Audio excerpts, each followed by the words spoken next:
ଏଇରେ ଧନ ତୁ ବାହା ହବ ନା ନାଇଁ ସେମିତି ଅତରା ହେଇକି ରହିଥିବୁ। ଆଜିକାଲି କଣ ସବୁ ଚାଲିଛି ତୁ ତ ସବୁ ଦେଖୁଛୁ। କୋଉ ହିସାବରେ ବାହା ହେବି? କଣ ଏମିତି ତୋର ଅସୁବିଧା ହେଇଯାଉଛି କହିଲୁ? ସବୁବେଳେ କହୁଛୁ ବାହା ହେବିନି ବାହା ହେବିନି। देख वो असुविधा मोर होनी ये 2024 ରୁ 25 ଭିତରେ କେତେ ଛୁଆ ତା ମାଆକୁ ଛାଡି ଚାଲିଗଲେଣି ଜାଣିଛୁ ଏଇ କଥା?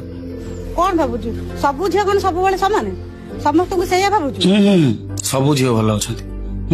ସବୁ ଝିଅ ଖରାପ ନୁହଁ। ତୁ ବାହା ହେଇଥିଲୁ 2003 ଆଉ ଏ ଭଲ ଝିଅଙ୍କର ପିଢି ନା 2004-05 ଆଡୁ ସରିଗଲାଣି। ତାମାନେ କହୁଛୁ ତୁ ବାହା ହବୁନି ଆମ ବଂଶ ବଢିବନି ନା କଣ? ଏତିକିରେ ରହିଯିବ? ଆଚ୍ଛା ଠିକ ଅଛି ମୁଁ ତ କଥା ରଖି ବାହା ହେଇଗଲି। ବାହାଘରର 4-5 ଦିନ ପରେ ଯଦି ମୋ ଡେଡ୍ ବଡି ତତେ ମିଳିଲା ସହିପାରିବୁ ତୁ? ନା ପ୍ରେମରେ ଏତେ ବଡ ଧୋକା ଖାଇସାରିଲା ପରେ ଗୋଟେ ସ୍ତ୍ରୀ ଉପରକୁ ଭରସା କୋଉଠୁ ଆଣିବି? ଆରେ ଧନ ତୁ ଏମିତି କଣ କହୁଛୁ? ମୁଁ କଷ୍ଟ ପାଇକି ମରିବାକୁ ଜମା ବି ଚାହୁଁନି। ମୁଁ ଏଠି କାହାକୁ ବି ଖରାପ କହୁନି କି କାହାକୁ ନିନ୍ଦୁନି।